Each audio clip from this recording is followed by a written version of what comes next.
요즘은 공감이라는 키워드가 참 중요한 가치로 여겨지는 시대입니다. 여러분, 왕과 사는 남자라는 영화 혹시 보셨나요? 다들 영화 보실 시간이 없으시 바쁘시죠? 이 왕과 사는 남자라는 이 영화에 단종의 역할로 나왔던 박지훈이라는 배우가 있는데, 이 배우가 최근에 한 예능 프로에 나와서 했던 이야기가 이 공감의 가치를 잘 설명해 주는 것 같다라는 생각이 들어서 잠시 나누려고 합니다. 이 박지훈 배우는 배우로 활동하기 전에 오디션 프로그램을 통해서 선발돼서 남자 아이돌 그룹으로 활동을 했었습니다.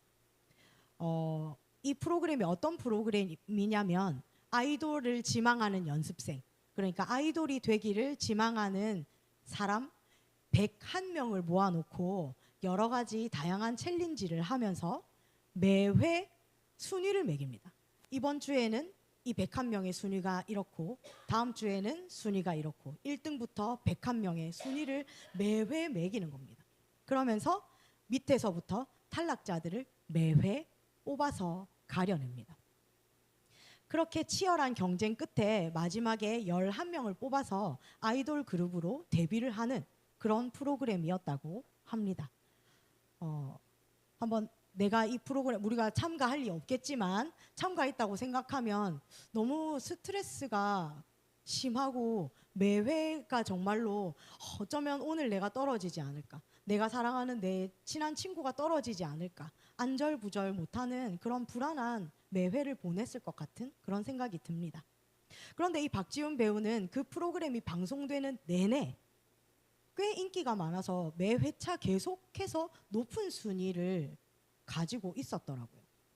어땠을까요? 매회 높은 순위를 내가 매회 어느 주는 1위를 하고 어느 주는 3위를 하고 하면 마음이 늘 기뻤겠죠.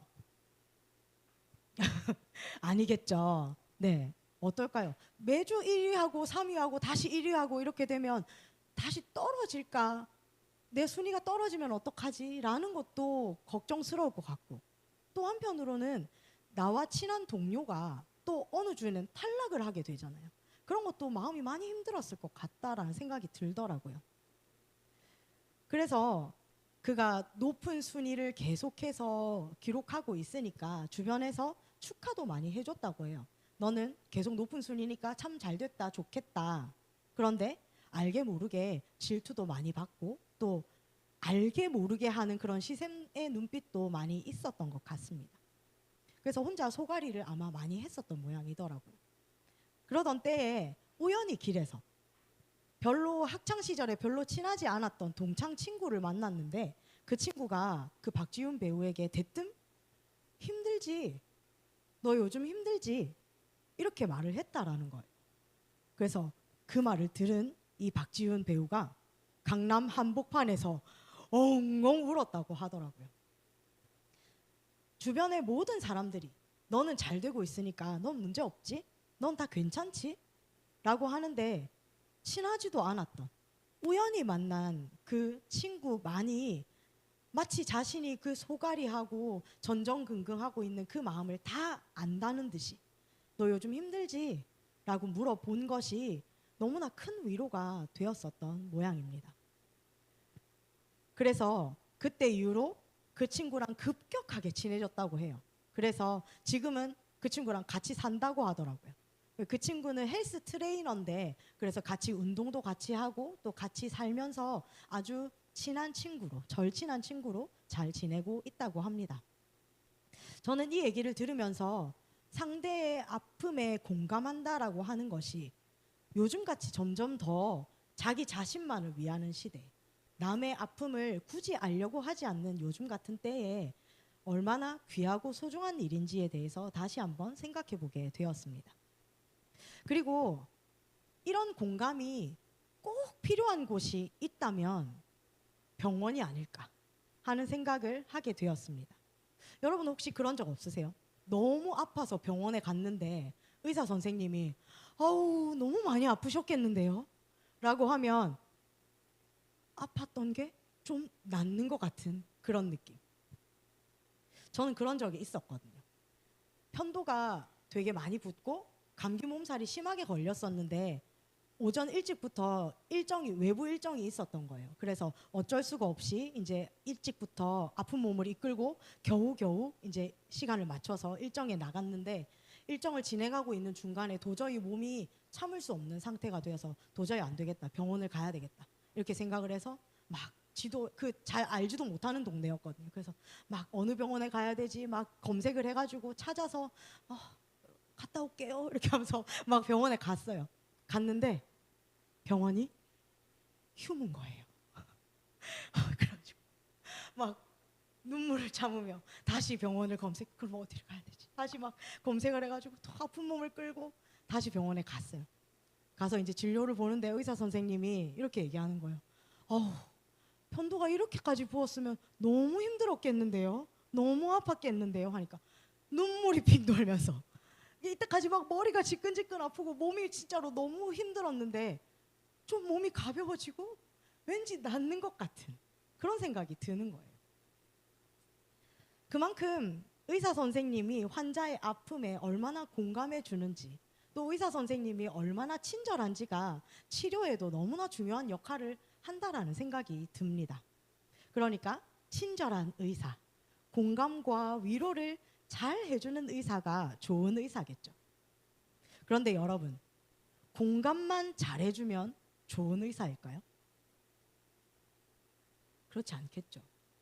공감도 잘해주고 위로도 너무 잘해주지만 정작 환자를 제대로 치료하지 못하고 내 아픈 것을 고쳐주지 못한다면 그것만큼 나쁜 의사도 없을 것 같습니다.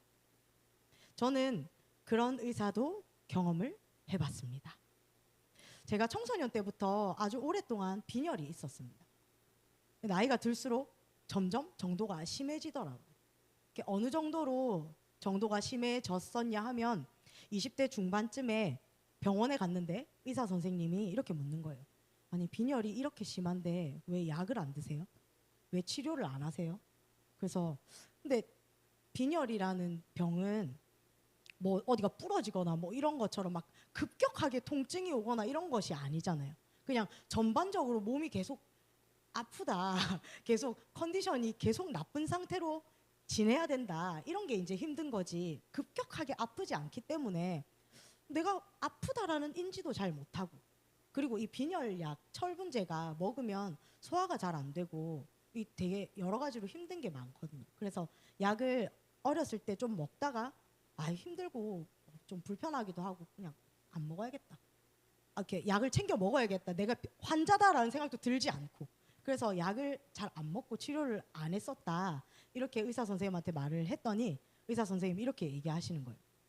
환자분 지금 빈혈이 만성이니까 이렇게 걸어 다니고 생활하고 하는 거지, 만약에 병원에 실려왔으면 수혈해야 되는 상태예요, 이렇게 얘기를 하는 거예요. 그래서 깜짝 놀랐어요. 그렇게 심한 상태구나 내가. 그런데 제가 치료를 했을까요? 네, 안 했습니다. 그때도 그렇게 심하구나, 심하다고 하는데 뭐 이렇게 뭐 딱히 뭐 이렇게 사는데 지장이 있는 것 같지도 않고 막 그렇죠. 그렇게 해서 치료를 하지 않고 그냥 그렇게 또 지나갔어요.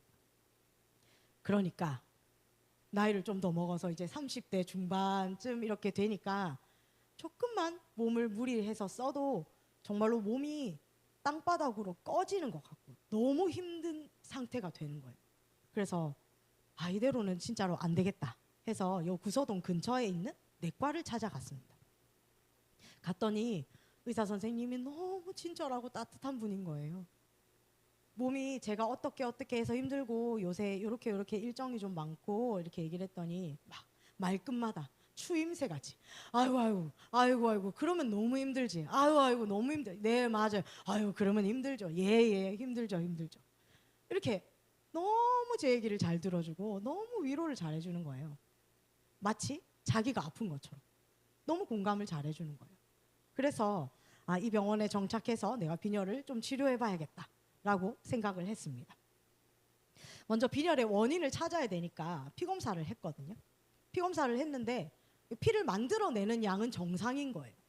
그런데 어디에서 이 문제가 생기는지 알 수가 없으니 일단은 빈혈약, 철분제를 먹으면서 고기를 많이 드셔라. 고기를 많이 먹어야 빈혈이 치료가 된다. 이렇게 하면서 빈혈약을 먹으면서 치료를 한번 해봅시다. 라고 해서 치료를 시작을 했어요. 그렇게 철분제를 먹으면서 몇 개월에 한 번씩 피검사를 계속 진행을 하는데 처음에는 수치가 올라가더라고요. 처음에 수치가 조금씩 올라가는 것 같아서 아, 이게 진짜로 낫는구나, 다행이다, 이렇게 생각을 했는데 어느 정도 수치에 탁 이르고 나니까 아직 정상 범위에 이르지 못했는데 더 이상 그 나아지는 차도가 없는 거예요. 근데 선생님은 여전히 너무 친절하고 너무 좋은 분이에요. 진료실 문을 열고 들어가면 이게 열고 들어가서 안녕하세요 하고 의자에 앉아야 되잖아요. 문 열고 들어가는 순간부터 아유, 환자분 어서 오세요. 그동안 잘 지내셨어요? 바쁜 일은 없으셨어요? 얼굴이 좀 좋아지신 것 같은데 어떤지 한번 볼까요? 하고 너무 친절하고 좋은 의사 선생님이었어요. 그러니까 막 이때까지 차도가 전혀 없었던 것도 아니고 조금 나아지긴 했으니까 그냥 이렇게 친절하게 잘 봐주시고 하시는데 계속 치료를 한번 해볼까? 이렇게 생각을 해서 계속 치료를 받았습니다. 계속 치료를 받다 보면 조금씩 더 괜찮아지겠지. 고기를 좀 더 먹어볼까? 이렇게 해서 이제 치료를 계속 했습니다. 그렇게 지낸 것이 어느덧 3년이 지났더라고요. 그러다 번뜩 정신이 들었습니다. 아, 이거 안 되겠구나. 내가 여기에서 계속 이렇게 있으면 안 되겠구나. 아무리 의사 선생님이 친절하고 막 공감을 잘해주고 위로를 잘해줘도 내가 여기서 계속 이 치료를 하고 있다가는 평생 철분제를 달고 살아야겠구나 하는 생각이 들어서 원인을 치료할 수 있는 다른 병원을 찾아봐야 되겠다 라고 해서 다른 병원을 찾아갔어요. 근데 거기 병원 선생님은 완전 T인 거예요. 막 싸늘해. 막 뭐 어떤 때는 진료실에 들어가면 이 선생님은 그저 내가 빨리 나가기만을 바라는 건가 싶을 정도로 요즘 어때요? 아, 이렇고 정상. 그런 증상 있는 거 정상. 네, 이렇게 하니까 이렇게 치료 한번 해봅시다. 네, 더 물어보실 거 있으세요? 뭐 이렇게 하시는 거예요. 그래서 싸늘하다. 너무 좀 친절하지 않으신 것 같다 이런 생각이 들었어요. 그런데도 이제 병원을 찾아서 왔으니까 치료를 잘 받아봐야지 라고 해서 병원을 다녔거든요. 그런데 그 병원에서 진단을 받고 치료를 시작한 그 다음 해 건강검진에서 빈혈 수치가 정상으로 나왔어요. 싸늘하고 불친절한 선생님이었지만 저에게 맞는 치료를 잘 해줄 수 있는 좋은 선생님이었던 거죠. 그래서 지금은 철분제도 안 먹고 아주 건강하게 잘 지내고 있습니다. 이렇게 세상에는 참 다양한 타입의 의사 선생님이 있는 것 같아요. 아마 병원을 많이 다녀보셨겠지만 다양한 선생님들을 만나보셨을 겁니다. 좀 불친절해도 실력이 좋아서 빨리 낫게 해주는 그런 선생님도 있고 또 엄청 친절하고 공감도 잘해주지만 그것만큼 치료를 정확하게 잘해주는 것 같지는 않은 또 그런 선생님도 있는 것 같습니다. 참 세상에 친절하고 공감도 잘해주면서 또 실력까지 좋은 그런 의사 선생님만 있다면 얼마나 좋겠습니까? 그런데 여러분, 우리에게는 이 둘을 고루 갖추고 있는 참 좋은 선생님, 참 좋은 의사 선생님이 있다라는 것을 기억하고 계십니까? 그분이 누구신가요? 맞습니다. 그분은 바로 예수 그리스도이십니다. 마태복음 9장 35절은 이렇게 기록하고 있습니다. 예수께서 모든 도시와 마을에 두루 다니사 그들의 회당에서 가르치시며 천국 복음을 전파하시며 모든 병과 모든 약한 것을 고치시니라. 아멘. 예수님은 공생의 기간 동안에 모든 도시와 마을을 두루 다니시면서 가르치시고 전파하셨고 또 가장 많은 시간을 들여서 모든 병과 모든 약한 것을 고치셨습니다. 예수님은 우리의 구원자이시며 또 선생님이시며 또한 의사이신 것입니다. 그리고 오늘 우리가 함께 읽은 말씀은 이렇게 기록하고 있습니다. 우리 15절 말씀을 다시 한번 함께 읽어보겠습니다. 15절입니다. 시작. 우리에게 있는 대제사장은 우리의 연약함을 동정하지 못하시리가 아니요 모든 일에 우리와 똑같이 시험을 받으신 이로되 죄는 없으십니다. 아멘. 우리에게 있는 대제사장 예수 그리스도는 우리의 연약함을 동정하실 수 있는 분이시라는 것입니다. 우리의 아픔을 동정하시는 분이시라는 것입니다. 왜 그렇습니까? 어떻게 그러실 수 있죠? 예수님은 모든 일에 우리와 똑같이 시험을 받으셨기 때문입니다. 예수님은 하나님이시지만 완전한 사람으로 이 땅에 오셔서 우리와 똑같이 한 사람의 인생을 살아내셨습니다. 우리의 인생의 고통과 연약함을 멀찌감치서 바라만 보신 것이 아니라 친히 사람의 몸으로 이 땅에 오셔서 사람이 살면서 겪게 되는 모든 아픔과 연약함을 몸소 경험하셨기 때문에 우리의 아픔과 연약함을 진심으로 공감하시고 동정하실 수 있는 분이시라는 것입니다. 예수님은 육신의 고통을 아십니다. 예수님은 채찍에 맞으셨죠. 채찍에 맞으시는 그 육신의 고통을 아시는 분이십니다. 그리고 또 예수님은 사랑하는 사람에게 배신당하는 마음의 아픔도 알고 계십니다. 또 예수님은 혼자 남겨지는 외로움도 알고 계시고 예수님은 죽음을 목전에 둔 두려움을 아실 뿐만 아니라 정말로 죽음의 공포까지도 다 경험하고 아셨던 분이신 것입니다. 그렇기 때문에 예수님은 우리의 인생이 겪는 모든 질병과 고통, 연약함과 두려움을 모두 다 완전히 이해하시고 공감하시며 바로 그 마음으로 우리를 위로하시는 것입니다. 내가 너의 아픔을 안다. 내가 너의 약함을 안다. 내가 너의 슬픔을 안다. 또 내가 너의 두려움을 안다.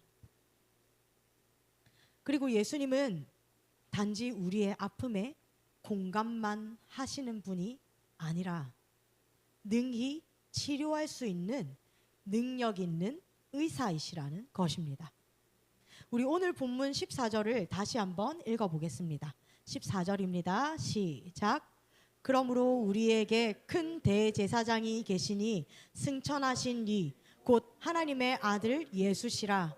우리가 믿는 도리를 굳게 잡을지어다. 아멘. 우리의 아픔을 깊이 공감하실 수 있는 이 예수님이 누구시라는 것입니까? 하나님의 아들이시라는 것입니다. 그리고 하나님의 아들은 곧 하나님이십니다. 출애굽기 15장 26절은 이렇게 선포합니다. 나는 너희를 치료하는 여호와임이라. 아멘. 하나님은 우리를 치료하시는 분이십니다. 믿으십니까? 그렇기 때문에 하나님이신 예수님 또한 치료하는 능력이 충만하고 풍성하시다라는 것입니다. 그리고 그 치료는 단순히 몸의 질병에만 해당되는 것이 아닙니다. 출애굽기 15장 26절에 쓰인 치료라는 단어의 원어는 우리가 잘 아는 라파입니다. 이 라파라는 단어는 그 기본의 어근이 꿰매어서 수선하게 하다라는 뜻을 가졌고 그것이 확장되어서 치료하다, 낫다, 낫게 하다라는 뜻을 가지게 되는데 그리고 또 한 가지 온전하게 하다라는 뜻도 가지고 있습니다. 하나님이 말씀하시는 치료는 온전하게 하시는 것입니다. 이 온전하게 하시는 것은 단지 몸의 질병뿐만이 아니라 우리의 전인격적인 부분, 우리의 몸과 마음과 영혼, 우리의 모든 것을 꿰매고 수선해서 온전하게 회복되게 완전하게 하시는 분이시라는 것입니다.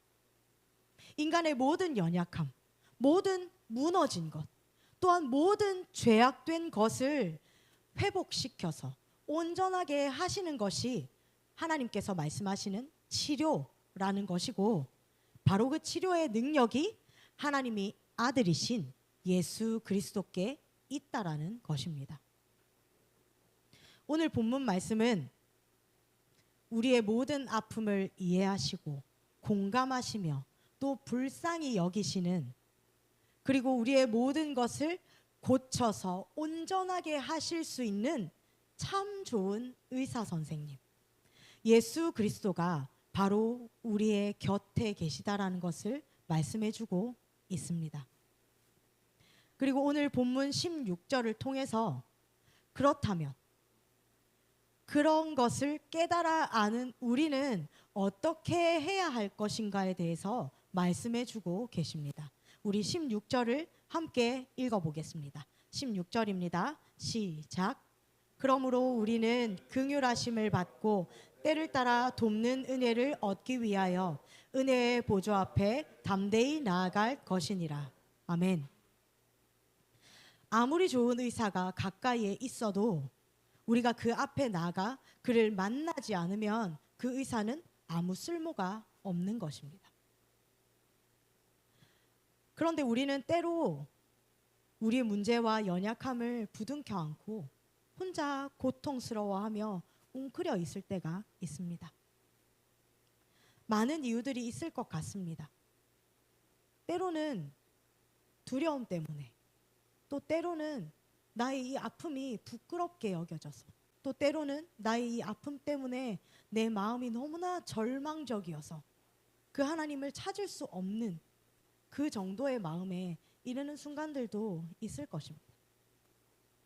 다양한 이유들이 있겠지만 그 모든 이유들을 아울러서 결국에는 그럼에도 우리 예수님은 우리의 모든 것을 공감하시고 우리의 모든 것을 고쳐서 온전하게 하실 수 있는 분이시라는 것을 확실하게 붙잡지 못했기 때문일 것입니다. 그런 우리를 향해 예수님은 말씀하십니다. 나는 너의 연약함을 이해한단다. 나는 너의 아픔에 공감하고 너를 불쌍히 여기는 너의 하나님이다. 나는 너를 치료할 수 있다.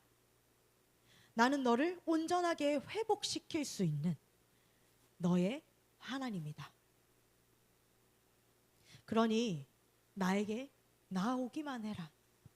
더 가까이 나아오기만 해라. 예수님은 우리의 모든 것을 공감하시고 우리의 모든 것을 고쳐 회복시키실 수 있는 참 좋은 의사 선생님이시라는 것을 확실히 아는 우리들은 하나님의 은혜의 보좌 앞으로 담대히 나아갈 수 있는 것입니다. 하나님께서 나의 모든 아픔을 완전히 이해하시고 공감하시며 또 고치시기 위해서 은혜의 보좌 앞으로 나를 부르고 계시다라는 것을 우리가 믿는다면 하나님께 숨길 것도 두려워할 것도 부끄러워할 것도 없이 하나님 앞에 자신 있게 담대하게 나아갈 수 있는 것입니다. 예수님은 우리의 연약함을 공감하지 못할 분이 아니십니다. 우리가 가진 연약함도 우리가 당하는 모든 유혹과 시험들도 또 우리에게 있는 모든 상처와 부끄러움도 다 경험하셨기 때문에 다 이해하시고 다 공감하시고 또 위로하시는 분이 바로 참 좋은 의사 선생님, 바로 예수 그리스도이십니다. 우리 그 예수님의 보좌 앞으로 더 가까이 나아갑시다. 요즘에는 이런 드라마가 유행하고 있다고 합니다. 모두가 자신의 무가치함과 싸우고 있다. 마찬가지로 우리 모두는 나의 연약함과 또 나를 공격하는 모든 유혹과 또 내 안에 있는 모든 온전하지 못한 것들과 계속해서 싸우며 살아가고 있다고 생각됩니다. 우리 이 힘겨운 싸움 가운데 우리를 홀로 버려두지 않으시고 우리를 위로하기를 원하시고 또 우리를 돕기를 원하시는, 우리를 완전히 회복시켜서 깨끗하게 하시고 완전하게 하실 그 예수 그리스도께로 담대히 나아갑시다. 참 좋으신 의사이신 예수님께서 우리에게 긍휼을 베풀어 주실 것입니다. 우리에게 풍성한 은혜를 부어 주실 것입니다.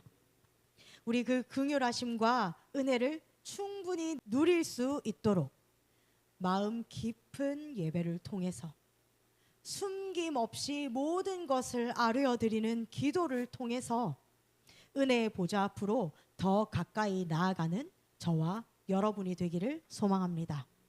우리 함께 기도하겠습니다. 우리 모두 자신이 싸워내고 있는 자신의 병든 부분, 자신의 연약함, 자신의 무너져 있는 그것을 있는 그대로 가지고 은혜의 보좌 앞으로 나아갔으면 좋겠습니다. 하나님, 하나님의 긍휼이 필요합니다. 하나님의 위로가 필요합니다. 하나님의 만지심이 필요합니다. 하나님의 고치심이 필요합니다. 병든 것을 고쳐주시고 연약하여진 것을 강하게 하여 주시고 무너진 것을 재건하여 주시며 죄악된 것들로부터 건짐을 받게 도와주시옵소서. 우리 주여 한번 부르시고 기도하며 나아가겠습니다.